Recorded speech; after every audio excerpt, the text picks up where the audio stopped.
أحبتنا في الله وطلبتنا العظام، أنا عبد الله جليل أتشرف بمخاطبتكم كي أعرفكم على ما أقدمه لكم من العلوم والفنون المتنوعة وأسلوبي المميز في تدريس اللغة العربية بدءا من المراحل الابتدائية وصولا إلى المراحل النهائية والتخصيصية.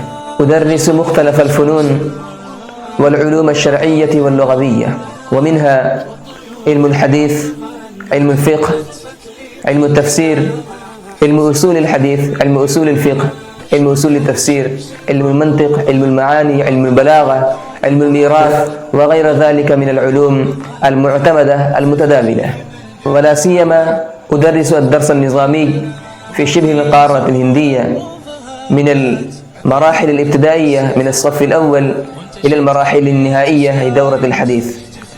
وبفضل الله تعالى وبتوفيقه أتمهر بتدريس سائر هذه العلوم والفنون بأسلوب خاص حباني الله تعالى به وأكرمني من التوفيق. كما يسعدني أن أعرفكم بشخصيتي، فأنا أمارس إلقاء الخطب والمحاضرات باللغة العربية على قناة العربية، ولكن لا أدعوكم إلى الاستماع إليها بل أمنعكم لأنها تختص للعرب. وأسعى دوما لنشر العلم بأسلوب مميز يجهب بين الأصالة والمعاصرة.